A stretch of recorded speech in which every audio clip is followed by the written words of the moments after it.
Bonjour à tous, on se retrouve aujourd'hui pour une nouvelle vidéo et pour un nouvel épisode de questions-réponses police nationale. Donc j'ai fait une bonne pause de vidéo pendant les vacances puisque j'étais assez occupé, mais là avec la rentrée je vais pouvoir reprendre.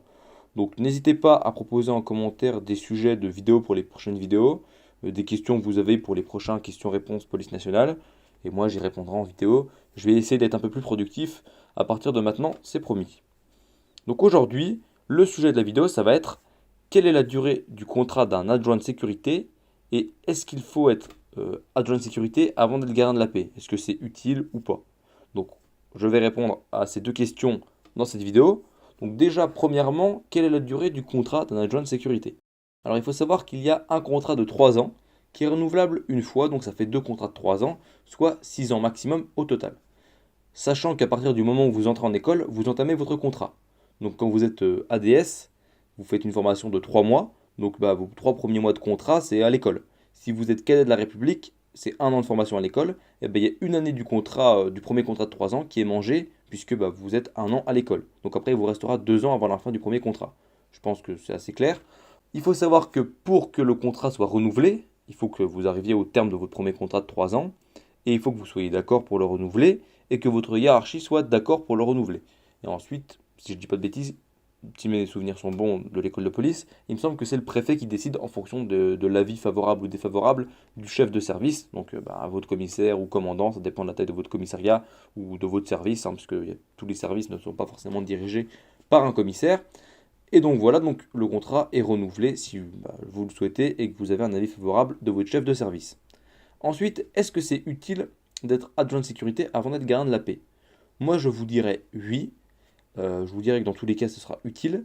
Après, je vous conseille, et là, je préfère commencer directement là-dessus, si vous avez vraiment un bon niveau physique, que vous êtes sûr de vouloir faire carrière dans la police et que vous êtes sûr que c'est fait pour vous, et que vous êtes sûr de vouloir être en CDI dans la police, de faire carrière, et que vous avez le niveau physique pour, et que vous avez le niveau écrit, et que vous pensez être assez bon pour réussir l'oral, tentez le concours de gardien de la paix. Dans tous les cas, je pense qu'il vaut mieux tenter le concours de gardien de la paix. Au pire des cas, si vous l'avez, vous pouvez toujours vous désister. Voilà. Mais mieux vaut toujours tenter le concours de gardien de la paix, si vous avez le bac bien sûr, si vous tentez le concours d'ADS en parallèle. Je connais plein de gens qui l'ont fait. Je connais même des adjoints de sécurité qui ont eu le concours d'adjoint de sécurité, ensuite dans la foulée, quasiment en même temps qu'ont eu le concours de gardien de la paix, et qui ont été quelques mois adjoints de sécurité avant d'entrer en école. C'est pas mal de faire ça aussi. Ça vous évite d'attendre en faisant rien, entre guillemets, avant d'entrer en école de gardien de la paix. Donc, ce qui peut vraiment être intéressant si vous rentrez en tant qu'adjoint de sécurité avant d'être gardien de la paix, c'est déjà si vous n'avez pas le bac. Parce que vous ne pouvez pas rentrer dans la police sans avoir le bac, en tout cas en tant que gardien de la paix, sauf si vous passez par le cursus d'ADS. Donc voilà, vous faites la formation d'ADS, ensuite vous êtes adjoint de sécurité donc sur le terrain, et donc ensuite vous pouvez passer le concours en interne, et il n'y a pas besoin du bac puisque vous le passez en interne. Ça marche aussi si vous faites la formation de cadet de la République, sauf que cette formation vous apporte en plus une préparation au concours de gardien de la paix, donc c'est encore mieux. Mais c'est plus long, ça dure un an la formation de cadet de la République, alors que celle d'adjoint de sécurité c'est 3 mois, et ensuite vous êtes sur le terrain directement en tant qu'adjoint de sécurité.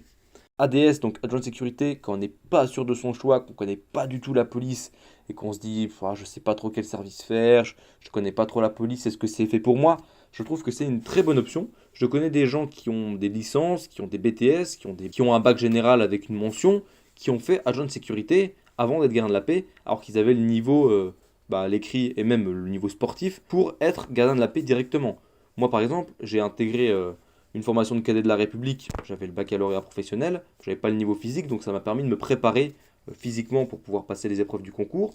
Donc cette année d'un an en tant que cadet de la République m'a été bénéfique, j'en ai déjà parlé donc je vais pas en reparler.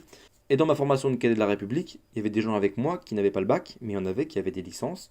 Il y en avait même un qui avait bac plus 5, il y en avait qui avaient des BTS, et il y en avait plein qui avaient des bacs G. Voilà. Donc, c'est fait un peu pour tous les niveaux. La formation d'ADS, vous pouvez très bien venir là sans avoir le bac, ou la formation de cadet de la République, ça marche aussi. Et vous pouvez également venir dans ces formations si vous avez le baccalauréat ou même des diplômes encore plus élevés, mais que vous n'êtes pas totalement sûr de votre choix, que vous voulez découvrir la police de l'intérieur, et que vous voulez découvrir un peu les services, comment ça marche dans la police, comment ça marche la police secours, quels sont les grades, ce genre de choses, découvrir un peu les différentes directions, comment ça fonctionne dans la police nationale. Si vous n'êtes pas sûr de votre choix, je vous conseille d'être d'abord adjoint de sécurité, ça vous donnera une bonne expérience, ça vous montrera un peu ce que c'est la police, et vous mettrez déjà un pied dans la boîte, et ensuite vous pourrez passer le concours en interne ou en externe, à vous de voir. En tout cas, ça vous donne déjà une bonne expérience de la police. Et pareil, si vous n'avez pas, vous pensez pas avoir le niveau physique ou même à l'écrit pour avoir directement le concours de gardien de la paix, bah, passez par la case ADS. Et bien évidemment, si vous n'avez pas le bac, il faut passer par la case adjoint de sécurité. Vous n'avez pas le choix. Donc voilà, c'est la fin de cette petite vidéo. J'espère qu'elle vous aura plu. J'espère que j'aurai répondu aux questions de cet abonné qui m'avait posé ces deux questions sur la durée du contrat d'un agent de sécurité et est-ce que c'est utile ou pas d'être agent de sécurité. J'espère que j'aurai répondu à ta question. Et moi, je vous dis à la prochaine pour une prochaine vidéo. Allez, bye!